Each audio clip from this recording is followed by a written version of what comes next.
Thanks for sitting down with me, you guys. So it was Tyler who stopped by your house, right? Yeah. Okay, perfect. So what kind of piqued your interest in solar, or what was it that he said that kind of made you decide to sit down with me? When he stopped by, we've been thinking about it for a little bit here, thinking about getting a quote or something, but just, never took the time to do it. Some of our friends have had it, and some of our neighbors. We don't know enough about it, so we just haven't done anything about it yet. All right, perfect. So you haven't looked into it like too much before, but you're kind of just like interested in seeing more, I guess? Yeah. Okay. He said something about no cost up front, and like I got a buddy, Steve, that got this put on his house, and I can't remember how much he put down, but I feel like he hasn't even broke even on it. He's had it for probably 3 or 4 years now. Yeah. Well, and honestly, that's kind of like why we've become so popular lately, is because there's a lot of common misconceptions about solar. Like 3 to 5 years ago, it used to be that you'd have to put $40,000 up front just to go solar, and it'd take forever to see your return on your money. But how the programs work now, yeah, exactly. As long as you qualify, there's no upfront cost, and you're just going to pay less for power, right? So what do you guys know about solar right now? Not enough. Yeah, we looked into it a couple years ago when my buddy Steve was getting it, and I just feel like for what we're paying, I think our average bill is like $175. Is that right? What are we paying? Okay, like 175. Like summer months, I don't feel like we're paying more than $215, $220. Okay, perfect. Well, that's actually, that's still pretty high. So I guess I'm just gonna show you guys how this works, because really there's only 2 reasons people don't go solar with how this new program works. One is they just don't understand the concept, because it can be kind of confusing sometimes. And the second one is they just don't qualify. So solar What do you mean by qualify? What do we... Exactly. So solar's kind of a no-brainer, but obviously this program works really well, but obviously the financiers have pretty strict standards, because they're not just trying to willy-nilly put solar panels up on your house for no cost if you're not going to pay your bill, right? Yeah. So they don't, they kind of only allow us to do so many homes, and only so many people qualify. So that's kind of why it's like, I guess, unique if you guys are able to qualify. That's why so many people have gone solar as of late. So kind of just to explain this to you guys, how solar works. So here's you in the middle, right? And you need power, okay? Now you can keep buying that power from Duke, right? And you said your average is like 175? Yeah, between 175 and 220. Perfect, yeah. Our office assistant called in and we got the same number, so yeah, your average is 175 through Duke, right? So as of right now, you can just keep buying power from them and paying the 175 a month, right? But what our idea is here's your house over here, right? And we're gonna put these solar panels on your roof, okay? And that's gonna generate all of the power that you need, and all you'll have over here is a solar bill, right? Now, here's kind of my question to you.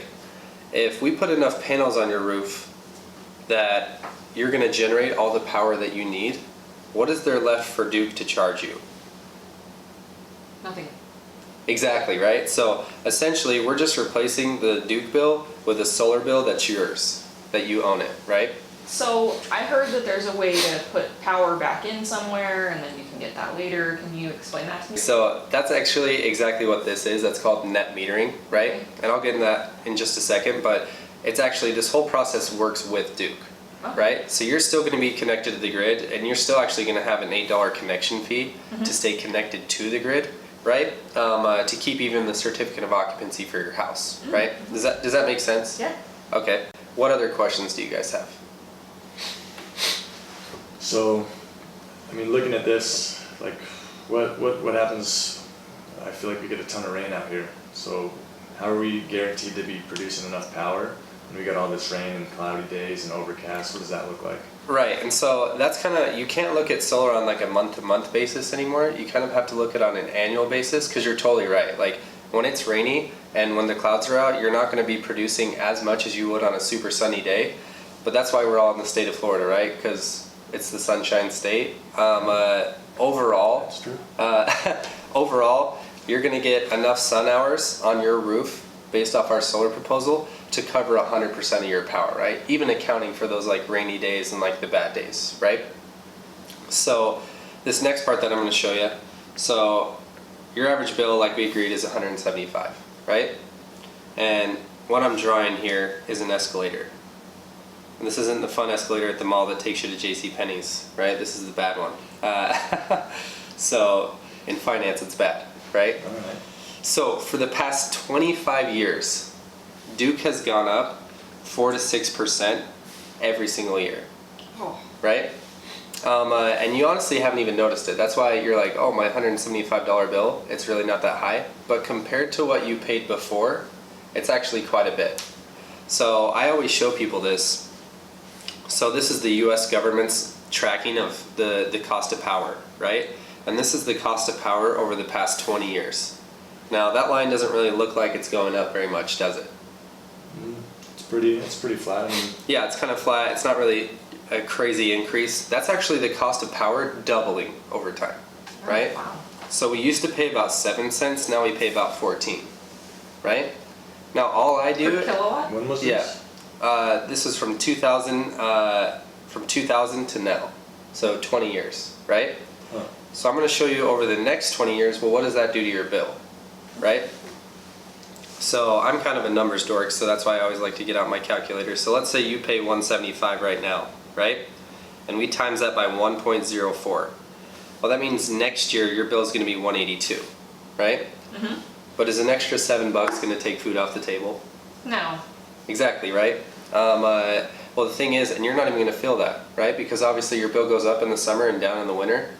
You don't know if River just left the lights on for an extra couple minutes, right, during the day, every single day, that caused you to pay an extra $7. You're not going to actually feel it, right, over the year. But compounding over time, right? Well, what does your average bill look like in 5 years? 2, 3, 4, 5. Your average bill is then 212, right? 10 years, 1, 2, 3, 4, 5. Your average bill is 259. Oh. And in 15 years, 1, 2, 3, 4, 5. Your average bill is 315. So guess what that makes your summer bill? I don't even want to. Oh. I don't even want to know. Like 375? 500. Yeah, like 500, right? Yeah, way more, jeez. Here's kind of the frustrating part, right? Is how much more power are you using in the future than you are right now? Yeah, that's a good question. It's the same amount of power, right? The same. You're using the exact same power, you're just paying more for it, right? And what's kind of frustrating about this is, if you think about it, what other bill do we allow this to happen to with any other product or service, right? If your internet goes up $10 a month every single month, what are you going to do by about the third month? Find a different provider. Yeah, you're going to call in, you're going to threaten to cancel, and they're going to lower your rate for you, or you're going to find somebody else to, get power or to get internet through, right? And you can do that with everything. Your internet, your TV, your insurance, your house, your spouse. I mean, we can pick everything, right? But you can't pick your power. But you can't pick your power, right? Because if Duke keeps going up on you, what are you going to do? Are you going to turn your lights off, or are you not going to cool your house? We always have to. We're Hot always here. going to cool our home. Exactly. You're kind of We got a stuck little with it. 3-year-old. Exactly. You're kind of stuck with it, right? And what's kind of frustrating is about half your bill isn't even the power that you're using. How do you mean? Well, half of that isn't even going towards like the power you're using. It's going to like servicing the grid, buying power from other states, because who doesn't want to come move to Florida, right? So we're never producing enough of our own power. When a hurricane happens over in Jacksonville, which you don't even live anywhere near, guess who pays for it? You do, right? And what's crazy too is that if you live just 20 miles that way, your bill would be half, right? FPL has half of what you're paying right now, yet you're paying more for it, right? Interesting. So does that kind of make sense why the grid's kind of frustrating and what we're doing right now is kind of broken? Yeah. Because what you're actually... We can't afford paying 3 times for power. Exactly. And what you're actually doing is you're renting your power. Because if you think about it, and I'm going to put this on a 20-year scale for you, if you're renting, right, why'd you guys decide to buy your house instead of rent it? Build equity. Yeah, we just figured it was Yeah. better to be, instead of paying somebody else's mortgage, we could be building something of our own. Exactly, equity, right? Well, with the power company, you're never not going to need power, right? So are you ever going to pay off the power company, No. right? And in 20 years from now, how much is the power company going to pay you back of that $175 you're spending a month? They haven't paid us anything yet. So. Not a dime, right? Never even heard of it. They're not even going to take you out for a nice seafood dinner, nothing, right? So the reality is what we're doing with our power is we're renting it, right? Okay. What questions do you have about that? Or does that kind of make sense? It makes sense. Pretty straightforward. Okay, perfect. All solar is this. It's just recognizing that I'm always going to cool my home in the summer, and I'm always going to heat my home in the winter, and I'm always going to turn the lights on at nighttime, right? Mm-hmm. You're always going to use power. So instead of rent it, just like you did with your house, why not own it, right? Yeah.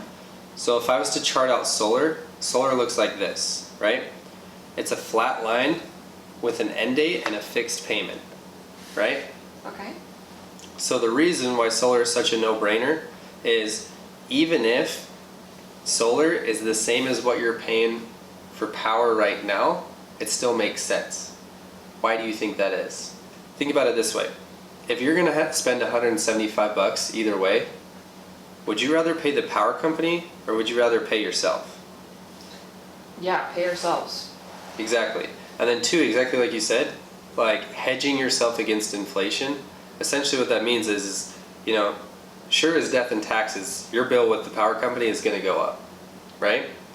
And a good analogy to this is, do you guys remember what the price of gas was in 1999? I don't know. I remember Jeez, what it what was was that when like? I was 16. Like, Were we remember paying it like being $1 or like like 20 $1.16 or or? something. Right. It was 97 cents, right? Compared Those were the days. to yeah. yesterday, right, where I filled up for $3.24, right? Yeah.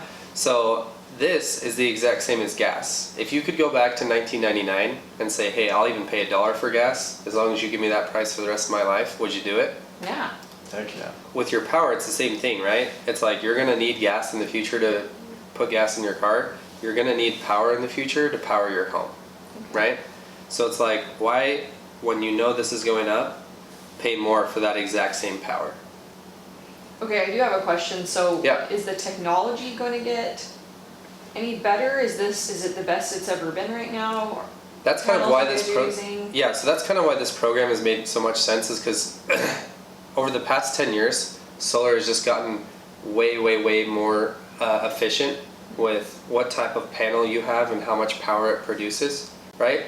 Technology will always get better, but the subsidies are dying, and so that's the big push for going solar, right? It's because the government's actually subsidizing this whole program, which is why it makes so much sense, Sure. right? That was a good question though. What other questions do you guys have? I mean, I guess we just, what are we paying for? What does this all look like? Exactly, getting down to business, right? I'm gonna show you guys this real quick. So, your current bill is $175, and you're gonna need an 8.1 kilowatt system. And you're like, well, what does that mean, right? So, to explain what that means, right? Here's our house. There's your house. Your system will produce 8,100 watts of power, right? Like a day or what is that? Well, that's like the size of like how much your panels produce, right? So essentially what that means is that your system's going to produce is going to need 27 panels, right? And this is what it would look like on your house. So you've actually got a perfect roof for solar, because obviously south facing is best, and all your panels are just going on the perfect south facing part of your roof, right? So it doesn't get better than that. The things people always ask about, right, is a big one's warranties. So the panels we use, like I said, are Silfab 300 watt panels, and they're made here in the US. And we like that because good luck getting a warranty from China, Oh, right? yeah. Yeah, what do the warranties look like for these? They've got a 30-year manufacturer warranty, like that they will work like they're supposed to, right? And then we also offer a 10-year workmanship warranty, that anything we touch is warranted for 10 years, right? If your roof leaks, electrical, all that stuff is covered by us, just because obviously we know it rains around here, and everyone always thinks, well, what happens if there's a hurricane or if it rains a lot? Which kind of leads into my next bit, right? So you have an 8.1 kilowatt system, right? Well, what happens if there's a hurricane, right? Well, this is actually covered by your insurance, okay? So as long as it's below 11.7 kilowatts, right? Your homeowner's insurance is actually just gonna cover it just like it would cover your roof. It's not like a product. This is like the structure of your house, right? So just like if a tree with no panels at all would have fallen through your roof and damaged your shingles, your homeowner's insurance will cover it. This is the exact same thing. Because another thing people, I guess, kind of misunderstand is one of the other big, I guess, misconceptions about solar is that solar panels are like these flimsy little pieces of glass that aren't going to last on your roof. As you can see from the picture, if these solar panels are off your roof or get ripped off your roof in a hurricane, your roof is gone. So solar panels are actually, like you said, when it comes to like technology and changing, they've actually become a lot more durable than they were in the past, to the point where like they even have videos of like people driving over solar panels with their trucks and stuff just to prove how durable these things actually really are. Wow. Because they're gonna have to last on your roof for the next 20 years, Sure. right? And looking at this, like I'm just thinking now our roof's like 20 years old, so I feel like we need a new roof probably before we can do this. Right, and well, actually, we do re-roofs because this is actually kind of the perfect time to do it. But actually, what we do a lot of times too is because you want to get the most life out of your roof.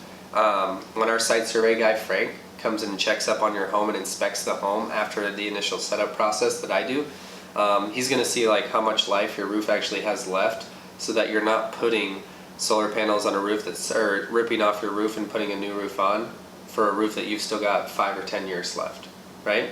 Because we can always come back and take the panels off and put them back on. It's actually not very difficult. The hard part is like getting the permitting and all that stuff, you know, the stuff that we take care of for you initially, right? Sure. Does that kind of make sense? Answer your question? Yeah. So if we need a new roof a couple years down the road, what does that look like? So I mean, it's pretty simple. We would come take down the panels for you, and we could do the re-roof ourselves, right? Or we can take the panels down for you. A roofing company can come do it, and then we can put the panels back up. So it's not very difficult, right? That's a super good question. Now, just to clarify with you guys too, this system is going to cover 100% of your power, right?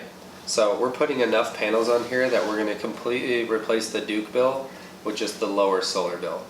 Does that make sense? Yeah. Okay. So you keep asking, well, how much is it, right? Let's just get down to the numbers. So right now you pay $175. For solar, it'd be $150. That's it. 150 for, what do you mean that's it? That's it. Stop paying your $175 bill. Now you pay $150 So we pay $150 a month for how long? for 20 years, right? But what about after that 20 years?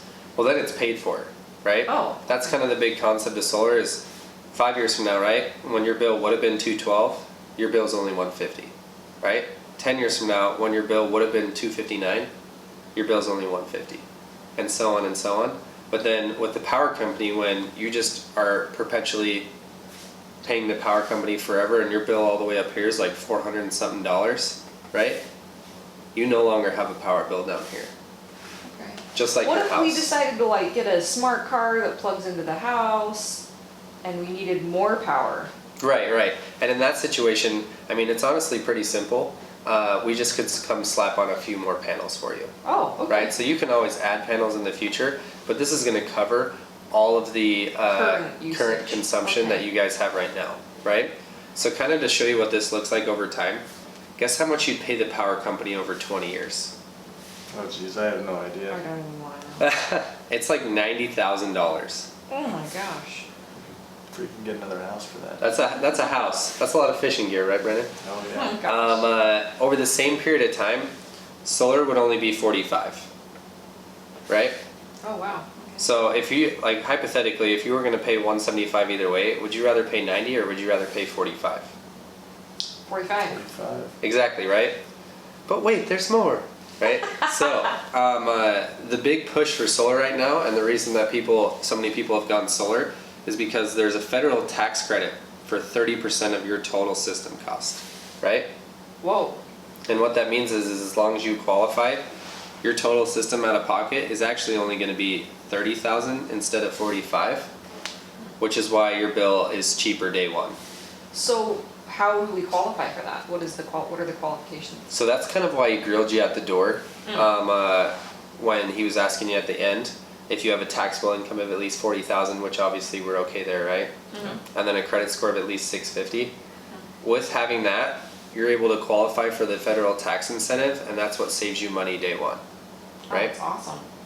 So, kind of to explain, I guess, the nitty gritty or reiterate how this works. So as long as you qualify, right, there is no upfront cost, okay? Mosaic and Sunlight are our two finance partners, right? Okay. And they'll finance it at 3.99. That's already included in the monthly price. There's no other like fees or any of that baloney. It's just 150. So you're just Okay. swapping 175 for 150. So the 150 covers the power and the cost of the panels? Yeah. Oh, wow.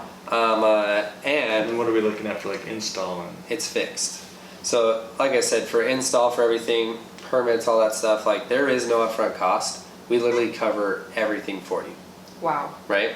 And that's why it's made so much sense, is because you're really not going to do it, like you're not going to make any big life changes or change your lifestyle. You're really just replacing that higher bill that you're already paying for anyway for a lower, cheaper solar bill, right? Sure. That's more energy efficient, right?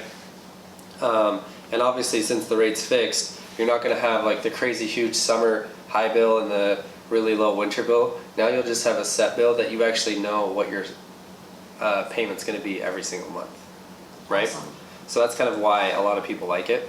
What other questions do you have, if any? So say that we go over power 1 month, say that like someone leaves the lights on a lot, or we leave something running that we don't know and we use extra power, do we end up paying a bill to do- the power company? No, so and that kind of leads into like why I should probably go over net metering with you guys. So to kind of explain this, right? So here's Duke over here, right? And here's you guys with your solar panels, right? Well, how this works is it's actually, you have to look at it on an annual basis instead of the month-to-month basis, like I said. So there'll be some months where you use more than you produce, and there'll be other months where you produce a lot more than you use, right? So how this will actually work is Duke is essentially being forced to be your battery for free. So during the daytime, when you're not using as much as you're producing, you're actually going to put excess power into the grid. And at nighttime, or obviously in those months where you're using more than you produce, you're going to take that same power back when Cousin Billy comes over for a month straight and leaves the lights on and leaves the TV on all the time, Yeah. right? So for every kilowatt hour you give them, you get 1 kilowatt hour right back, right? Awesome. So essentially they're like your piggy bank, and at the end of the year, if you do have excess power that you haven't produced, they're going to keep that. Or they're going to pay you back on that, Oh. right? Does that kind of make sense? Mm-hmm. So, So just like rollover minutes or? exactly. Oh, okay. So, to kind of, I guess, wrap things up with you guys, so there's a 5-step process for solar, right? For going solar. So this isn't like a used car sale where it's like, hey, hurry and sell you this, and then boom, we're out of here. I kind of have to be there every step of the way to like follow along with you guys and let you know what's going on and help you get through the process, right? Sure. So step 1 is me. I make sure you qualify, help you sign the docs, get the process started, right? Step 2 is our site survey guy, Frank, and that's the guy that I was telling you about that's going to come inspect your roof. Our math is all right, but we just want to make sure physically, like the structure of your home's okay, electrically, like all that stuff, like your home will still qualify, and I guess be up to par for putting solar on your roof, right? Sure. After that is when we're actually going to have to like submit a permit to the city, and usually 2 to 3 weeks after that is when an actual install can happen, right? Okay. And then they're actually going to come out and inspect your electrical and the structural on your home just to make sure that everything we did is like up to code and kind of double check us, right? Okay. Which is why we make sure before we put anything on your roof that we 100% know exactly how it's going to look, how much it'll produce, and that everything that we told you is correct, Okay. right? And then this last part, PTO, paid time off, right? Sweet. It's actually permission to operate from the power company. They're actually going to come out and flip the switch to actually get the system turned on and going, right? Okay. So this whole process takes about 2 to 3 months, right? Okay. And essentially along each step of the way, I'm just the guy that's making sure that you guys are aware of what's going on and that I'm taking care of you and letting you know what's going on and who's coming over when and where you guys are at, to make sure you guys get taken care of, Okay. right? So, does that kind of make sense how that works and kind of how the process goes? Yeah, Okay. Any other questions you guys have, or does that kind of make sense? that makes sense. Makes sense. Perfect. So, I guess just to get to the point, as long as there's no upfront costs and you guys qualify, right? We can save you $25 day one and your payment's fixed, so that won't ever go up on you. Is there really any reason you can think of this doesn't make sense and you wouldn't feel comfortable moving forward? I hate making clutch decisions, but it seems like a great opportunity. Yeah, I mean, it makes sense. It's Awesome. So, whose name would we put it in?